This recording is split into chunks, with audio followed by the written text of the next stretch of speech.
Hi, Dr. Ron Cox here. I'm with Good Night Dentistry in Mooresville, North Carolina. This is a third in a short series on what a person with sleep apnea would look like. Now, today we're going to be talking about children. It's not a category you usually think of that would have sleep apnea.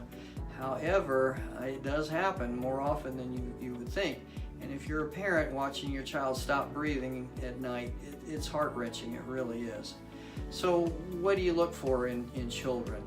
One thing that you can look for, two key signs, would be if the child is snoring and they're grinding their teeth. A child that's asleep may be a little restless, but they're supposed to be really quiet actually.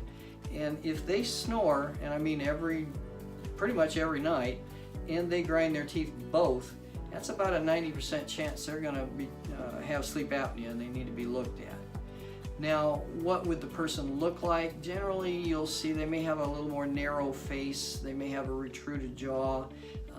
Typically, they'll have circles under their eyes, not just because they're tired, because they have sinus issues as well. The children that we're talking about can be a little more restless in their sleep. They sweat at night while they sleep. They may talk in their sleep.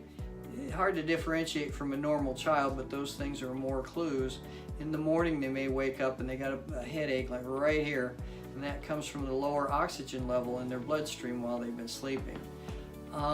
They probably suffer from upper airway infections quite often, and that goes hand in hand with the circles and the sinuses, and they may be mouth breathers. And if you think about it, when you breathe air through your nose helps to warm and filter the oxygen that you get, but the air that comes through your mouth is unfiltered, and so they tend to get more infections, and they'll have issues with their tonsils and adenoids and that sort of thing. You may also want to know that these kids oftentimes are associated with bedwetting, and if you're having a problem with that, you might want to think about sleep apnea. In some cases, they've actually treated the sleep apnea and the bedwetting went away, so it's worth looking at. They may also suck their thumb. This is a problem from a lot of parents, most parents. And some of the kids, what they're actually doing is they're holding the tongue down with their thumb to keep it out of the airway. They may not know it, you may not know it, but that is one possible reason. If you can't get that kid to stop sucking his thumb or her thumb, that might be the reason. Another thing I really want to make you aware of is some of these kids can be misdiagnosed for ADHD. Think about our past two videos for a minute. The older gentleman might fall asleep on the couch. He's just sleepy. He could fall asleep behind the wheel.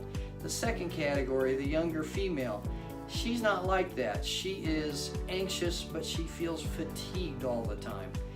The young child, think about a child that's overtired. They act out, they're fussy, they can't focus, they're kind of angry. They look a lot like a kid with ADHD, and often these kids are given Ritalin and other medications. But think about this for a minute.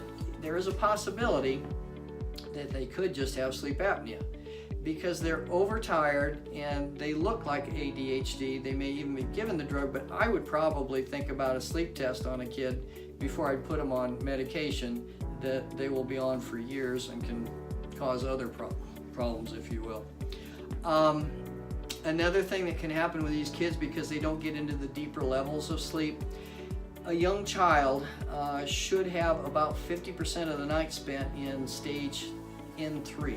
That's the slow wave deep sleep. This is where we replenish the body. We get most of our growth hormone is produced during that time, and the kids need it, they're growing. But if they have fragmented sleep and they don't get to that level, they tend to be a little bit smaller, a little bit less developed, that sort of thing. And I gotta tell you, that was a key issue for me personally. My grandchild had an issue with sleep apnea. A lot of the things that we've talked about, that was him. And in fact, we finally got him sleep tested, and he had his tonsils and adenoids removed, and now he's catching up. And you got to treat these kids when they're younger. You know, you think, oh, I'll just wait till he's a little older. Well, their face is forming, it's developing, and this can cause a different look to your child, basically, because of these things.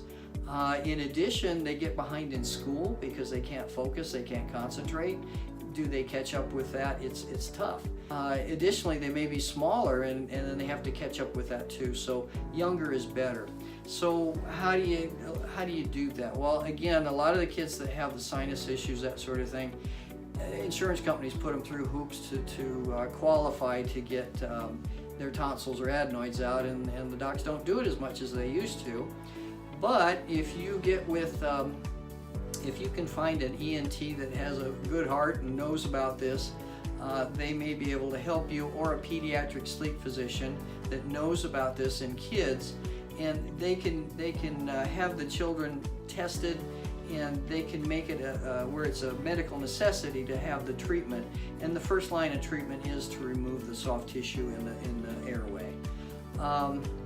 It's different for kids too, and so you want to make sure they get to a sleep lab that knows what they're doing, how to handle the kids, and how to score the test. Because, for instance, in an adult, 5 or less, actually less than 5 apneic events qualifies you as normal. For a child, if you have more than 1.5 apneic events per hour, that means you've got sleep apnea, and there's various other things they need to look at.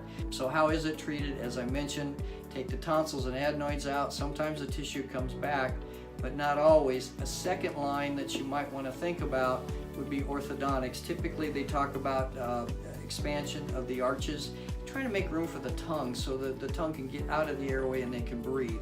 A second thing that has come around from this is called mild functional orthodontics.